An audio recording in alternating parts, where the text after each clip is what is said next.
5 players share the lead heading into round 8 of the FIDE women's candidates. Divya Deshmukh, Anna Muzychuk, Vishali Rameshbabu, Katerina Logno, and Jaina Zhu are all locked on 4.5 points, with the chasing pack just a single point behind. Any slip could be catastrophic, and any win could open a gap at the top. Today, we have one decisive game to break down, a clash between two of those co-leaders that promises to reshape the standings. Anna Muzychuk is one of the most experienced players in this field, a former world rapid and blitz champion known for sharp tactical play and deep opening preparation. Divya Deshmukh, India's rising star, plays with remarkable confidence and precision for her age. Both entered this game tied for first place, making it a direct clash at the top of the leaderboard with maximum stakes for both. The accelerated dragon under the Maroxy bind is one of the most strategically rich systems in the Sicilian. Black fianchettos the bishop to g7 and keeps the knight on c6 rather than routing it via d7, accelerating piece development. White's pawn formation on c4 and e4, the Maroxy bind, clamps down on the d5 square and restricts black's counterplay. Players like Karpov and Kasparov have faced this structure from both sides at the highest level. White opens with the king's pawn, staking an immediate claim to the center and opening lines for the bishop and queen. Black responds with the Sicilian, the most popular and combative reply to e4 at top level. Rather than surrendering the center, black creates asymmetry and fights for it from the flank. White develops the knight, targeting the center and preparing to push d4 to open the game further. Black signals the dragon setup immediately, preparing to fianchetto the bishop to g7. This is the hallmark of the accelerated dragon, as black reaches this structure without committing the knight to eff6 first. And here is the Maroxy bind. White plants pawns on both c4 and e4, creating a powerful clamp on the d5 square that will define the character of the entire game. Black develops the knight to its natural square, adding pressure to the d4 square and preparing for the central tension to follow. White strikes in the center, inviting an exchange that will reconfigure the pawn structure and open the d-file for White's pieces. Black exchanges on d4, releasing the central tension rather than allowing White to establish a broad pawn center unchallenged. White recaptures with the knight, which now sits powerfully in the center on d4. Black brings the second knight into play, targeting the e4 pawn and continuing smooth development. White develops the queen's knight, supporting the d4 outpost and reinforcing the bind on the center. Black solidifies the pawn structure, giving the bishop on g7 a clear diagonal and preparing to complete development. White develops the bishop quietly to e2, a solid choice that prepares kingside castling and avoids the sharpest theoretical lines. Black exchanges the knight on d4, a key decision in the accelerated dragon. By trading this piece, black relieves some central pressure and gains the bishop pair. White recaptures with the queen, centralizing it powerfully, on d4 where it eyes both flanks. Black completes the fianchetto, and now the dragon bishop on g7 breathes fire along the long diagonal, a piece that will be a key asset for black throughout the game. White develops the light-squared bishop, supporting the center and preparing to castle queenside or kingside, depending on how the position develops. Black castles kingside, tucking the king safely behind the fianchettoed bishop and rook. White retreats the queen to d3, stepping away from possible exchanges and keeping it on an active diagonal. Black lunges the knight forward to g4, immediately challenging the bishop on e3 and looking to create imbalances. White takes the knight, accepting the trade to remove the aggressive piece from g4. Black recaptures with the bishop, and now the g4 bishop is actively placed, adding pressure toward the center and eyeing the e2 square. White castles kingside, connecting the rooks and safeguarding the king before the real middle game battle begins. Black retreats the bishop to e6, a useful regrouping that challenges the strong bishop on e3 and fights for control of key central squares. White centralizes the bishop aggressively to d4, establishing a strong presence on the long diagonal and inviting further exchanges. Black captures on d4, and this exchange now gives White the recapture with the queen, which will recentralize it. The engine flags this as a small inaccuracy, as Black is helping White improve the queen's position for free. White takes back with the queen, recentralizing it powerfully, on d4 where it controls the long diagonal and eyes both flanks. Black activates the queen to c7, connecting the rooks and preparing to double on the c-file, but the engine notes this slightly misses more precise defensive setups. White shores up the queen side with b3, preventing any counterplay along the c-file and stabilizing the pawn structure. Black advances the queen to c5, aiming to swap it off with white's queen on d4 or to generate queenside activity. White sidesteps the queen trade, retreating to d3 and maintaining the slight positional edge. Black activates the EFF8 rook to the c-file, doubling rooks and adding pressure down the half-open file. White centralizes the rook to e1, supporting the e4 pawn and preparing further activity. Black plays a 6, a useful prophylactic move that prevents any future b4 thrust and gives the queen a potential retreat square. White advances the a-pawn, seizing space on the queen side and restricting black's pawn expansion. Black maneuvers the rook to c7, preparing to double rooks along the c-file or shift to a more active role. White repositions the rook to e3, potentially swinging it to the kingside or the c-file.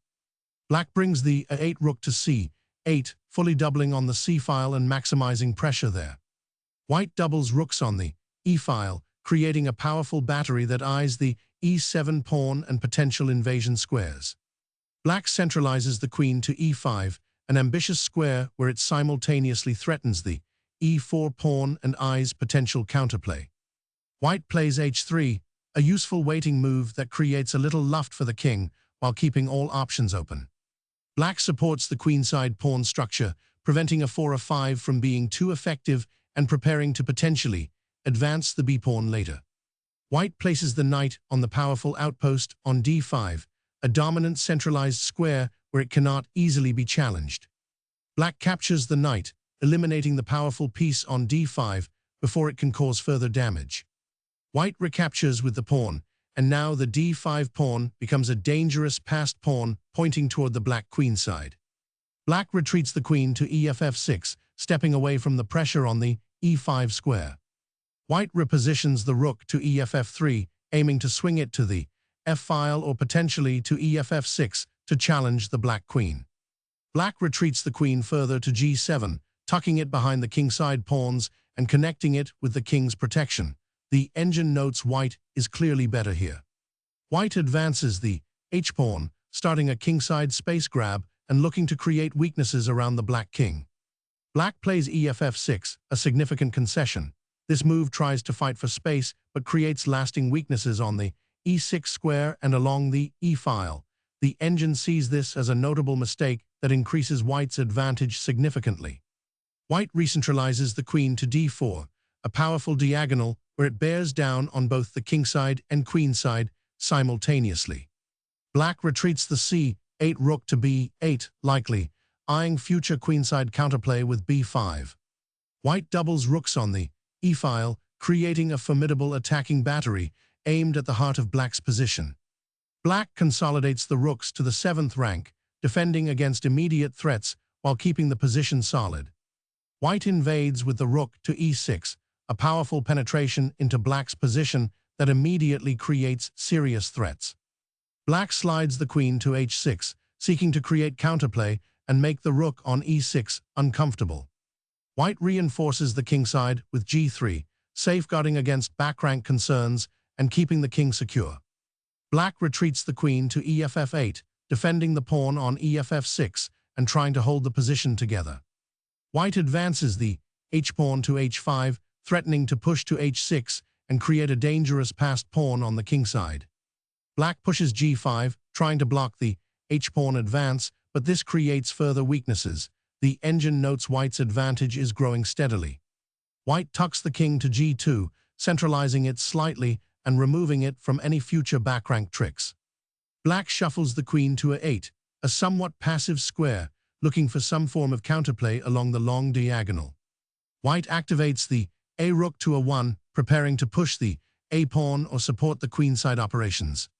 Black repositions the queen again, looking for more active squares. White consolidates both rooks on the e-file, maintaining the powerful pressure along that open file. Black shuffles the queen back to a8, unable to find an active plan. White opens the F-file with EFF4, a critical pawn break that dramatically increases the winning chances. The position was already difficult for black, but now white creates a powerful passed pawn duo and opens lines toward the black king. Black captures on EFF4, forced to take or allow EFF5 to lock the kingside completely. The engine now registers a significant advantage for white as the G-file opens. White recaptures with the queen, which now sits on EFF4, targeting the vulnerable EFF6 pawn and creating direct threats. Black lashes out with B5, seeking queenside counterplay in a desperate attempt to generate enough activity before white's attack lands. The engine sees this as a significant error that allows white to push the advantage further. White advances the H-pawn to H6, creating a dangerous passed pawn right next to the black king. This is a critical attacking resource. Black retreats the queen to EFF8, trying to defend against the H6 pawn threat, but the position is now very difficult. The engine shows white's advantage continuing to grow. White captures on B5, accepting the queenside pawn trade and keeping material roughly level while the positional advantage remains. Black recaptures on B5 with the A-pawn, and now the B5 pawn is potentially vulnerable. White pushes a 5, creating a passed A-pawn on the queenside and opening a second front. Now, black must deal with threats on both wings simultaneously. Black repositions the rook to C5, targeting the A5 pawn and trying to create some counterplay on the queenside. White delivers check with the queen to G4, forcing the black king to move and maintaining the initiative. Black steps to the corner with the king, the only option, and now the king is in a very uncomfortable corner position. The engine notes a big evaluation swing here. White pushes B4, attacking the rook on C5 and gaining further space. This practical decision keeps the pressure on. Black moves the rook to C4, simultaneously, attacking the B4 pawn and keeping active, but this actually helps white's pieces coordinate. White plays the rook to E4, capturing space and attacking the rook on C4 while maintaining the dangerous passed D5 pawn. Black captures the rook on E4, forced to take the exchange or lose material. White recaptures on E4, maintaining the rook and continuing to dominate the E-file. Black moves the rook to C7, trying to stay active and keep the second rank defended. White retreats the queen to E2, a surprising move that suddenly releases much of the pressure. The engine shows this as a significant step backward, letting black off the hook considerably. Black snaps off the dangerous H6 pawn, and suddenly the material balance has shifted and black has real counterplay. White captures on B5, taking a pawn, but the engine now shows the position has equalized. The massive advantage white had built is suddenly gone. Black seizes the initiative with a check on C2, forcing the white king to move. White blocks with the rook, interposing on E2 and stopping the check. Black repositions the queen to G6, keeping pressure on white's position. White exchanges rooks on C2, simplifying the position further. Black takes back with the queen and delivers check, entering a queen in game.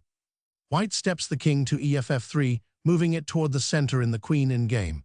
Black continues to harass with checks, the queen bouncing around to keep the white king uncomfortable. White retreats the king to EFF2, staying away from the center. Black checks again on D2, perpetually chasing the king. White returns to EFF3, navigating the perpetual check attempts. Black checks on D1 again, repeating the pattern. White steps back to EFF2, and the position is heading toward repetition.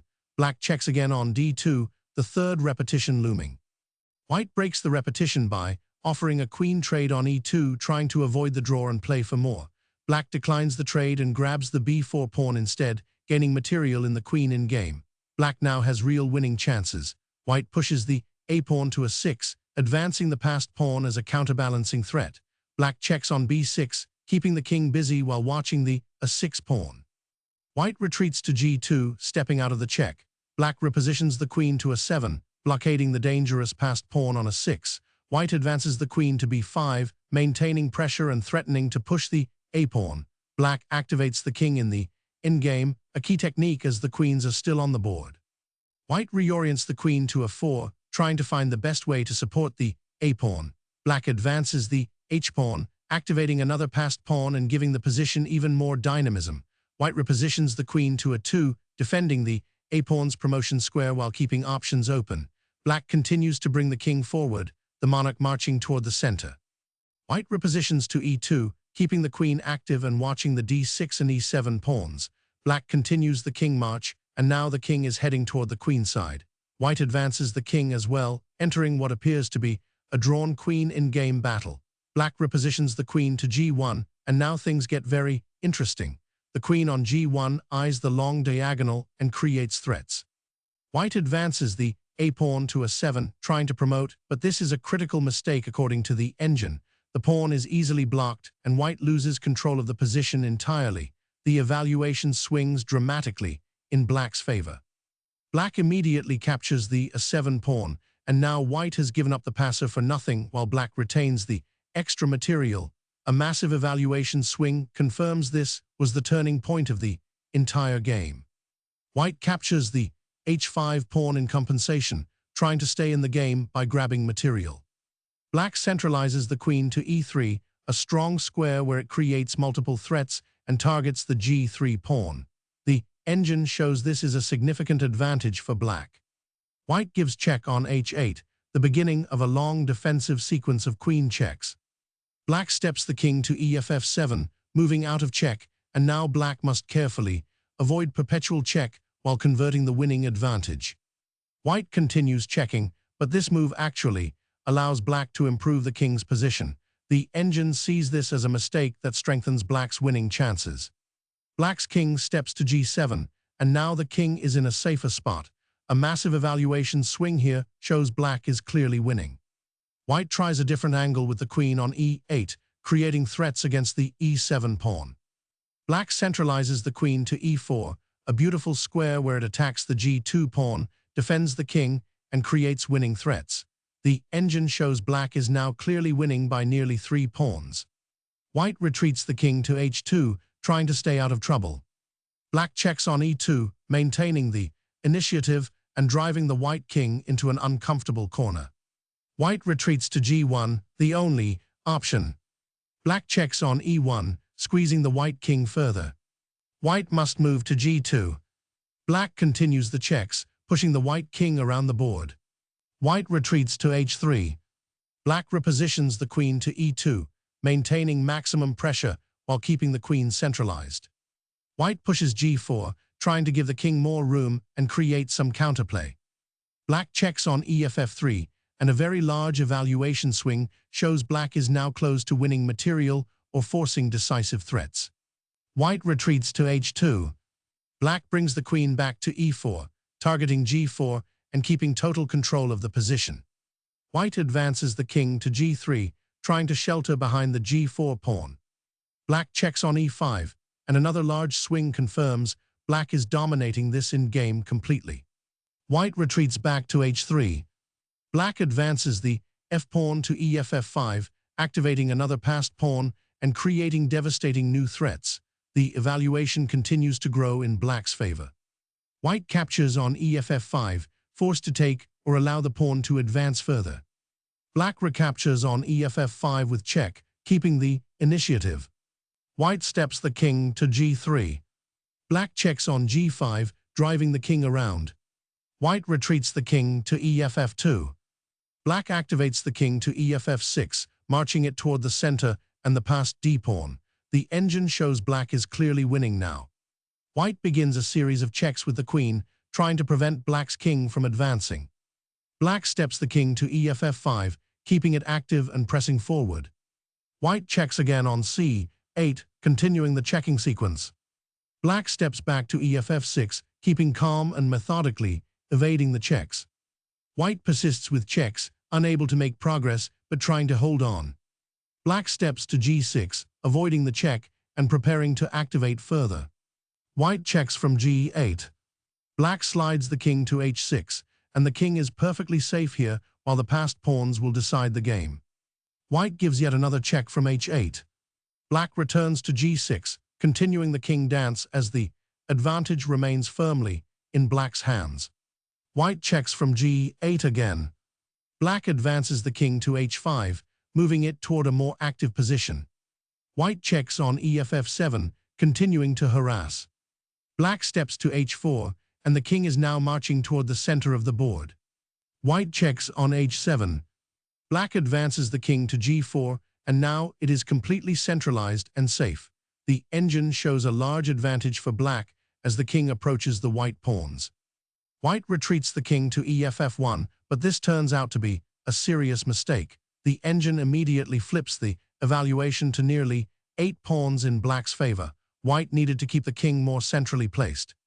Black delivers a devastating check on ef5. This is a crushing move, and the evaluation skyrockets as black now has what appears to be a near-forced win. The white king on ef1 is in a mating net, and the d-pawn is about to become unstoppable. What a dramatic game! Muzychuk built a commanding advantage in the middle game with precise positional play and a powerful passed d-pawn, only to let it slip with inaccurate queen in gameplay around move.